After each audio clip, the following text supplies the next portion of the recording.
sub in the great city. Now, this is a very interesting documentary. I just kind of peek at it back and forth between funny.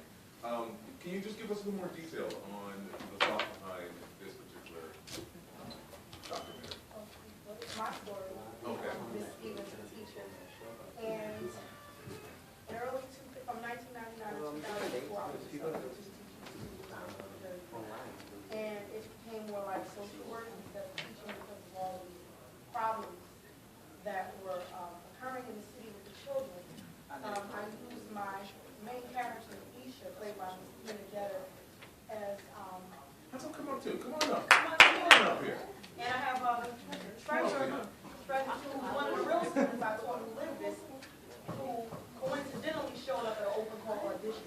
Well, as they say, well, come on down. You better not say one dog. Yes, yes, please. Mr. Nicholas, James Drake.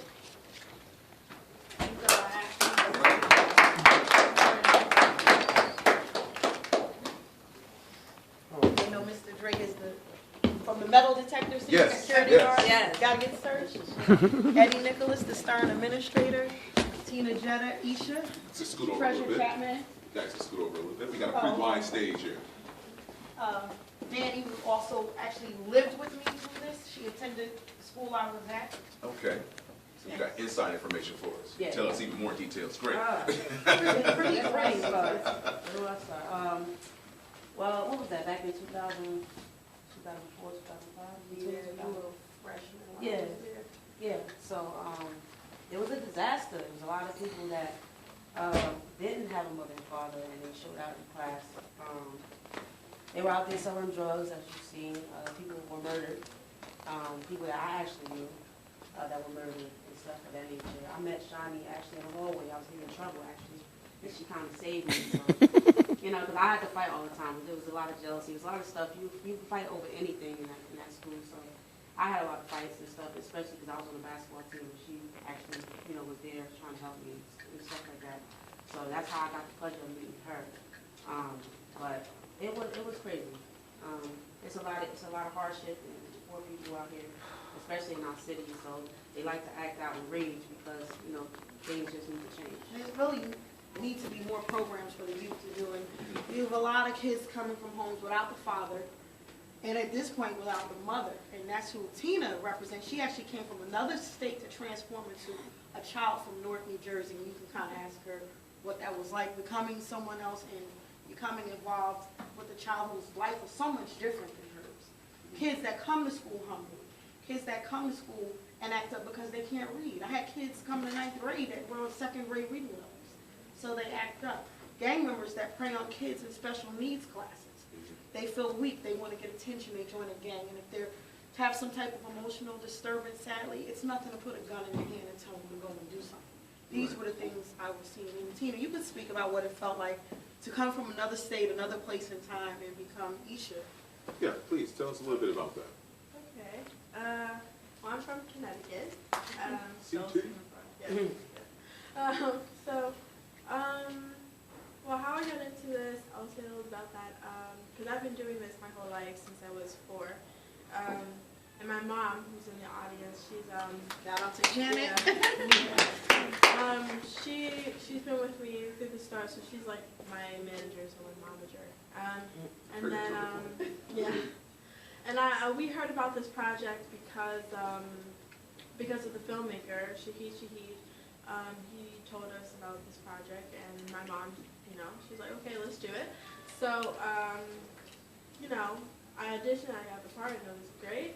But it was really, I really did have to transform because, as you hear me talk and everything, I'm not like that person. I felt awful emailing her mother that script. This and that, and I was like, oh my gosh, so like, what are they going to think of me? She said, I love it. I said, ooh.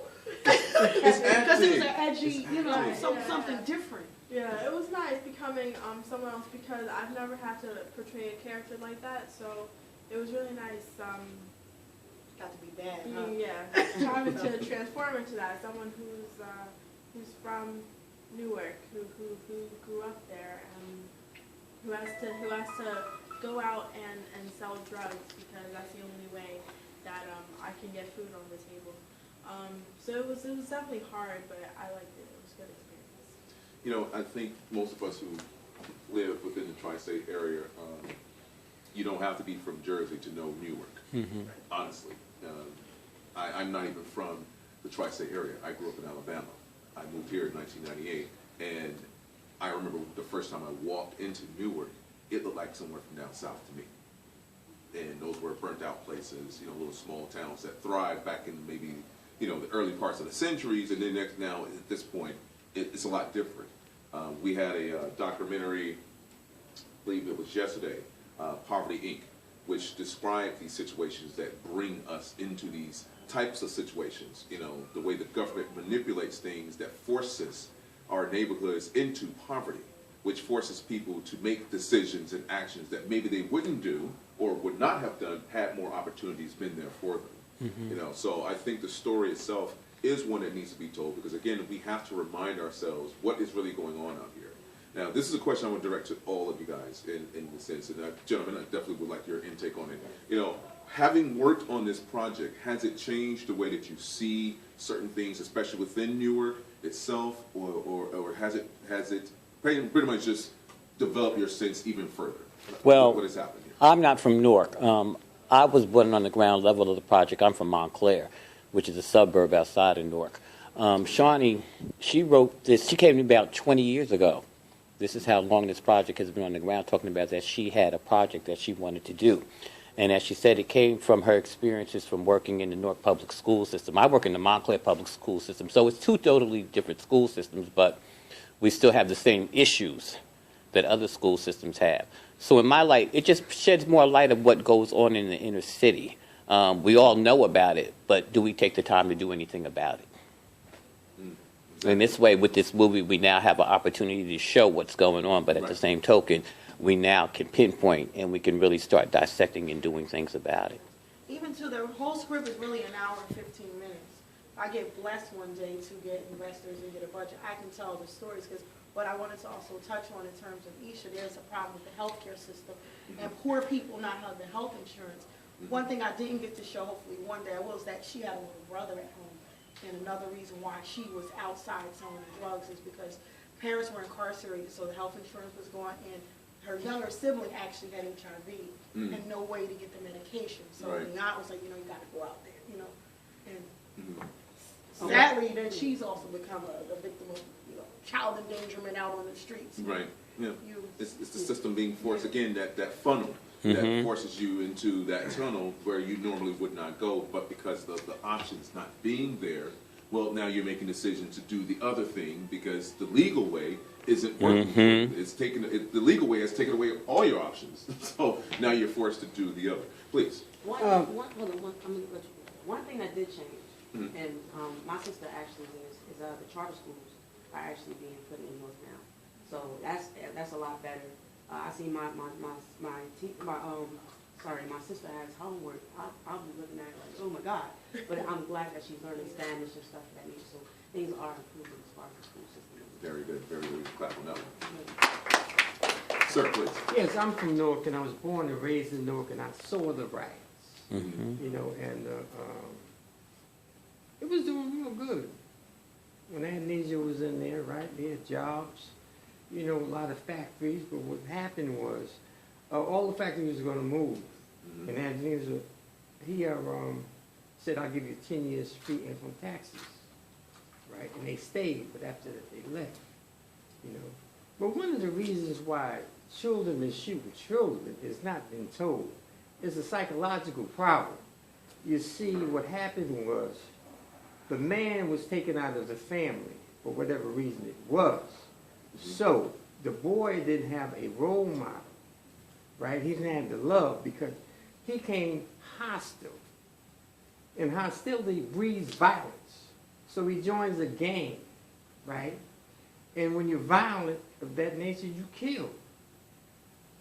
And it's coming on a little bit. It's not as bad as people think it is, because when you look on the computer, as far as murder is concerned, Detroit is second, Chicago is first. And Newark is down the line, maybe about 8th.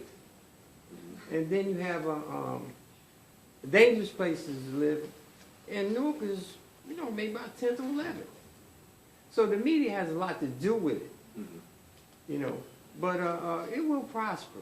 It's going to take a lot of time in development. And it's that word that sometimes that's not told is togetherness. We cannot do it separately by ourselves. We have to come together in order to make that change. To, as they say, to start that revolution, you have to come together. So this way we're all on the same page, we're all one, so that way we can force our local governments to make those changes. I always add on top of that, stop putting people with money into power, because they don't. The people with the money do not understand the things that are happening underneath the surface because they're living high above in the clouds. Someone in the clouds cannot see what's happening on the surface, can they not? It looks like ants running around. Just like when you're walking, you hit an ant hill, you see a bunch of ants running around, but you can't see the little grains that they're picking up as they move along the way. So we need more of us in these positions so that way we can actually enact the real change that would take place in order to move ourselves forward. I want to say something. Yes. The change, I think, is going to come when you have a strong family structure. Absolutely. Everybody, all the other cultures have a strong family structure except us. Right. Without a strong family structure, it's kind of dismal. Right. I want to add to that. Please. Her aunt, played by Kristen Nero, you see the teacher comes to the door, she snaps on her. Y'all did it. You took God out of school. That was actually my grandmother's words, not said, at that time, but my parents grew up in my father's side.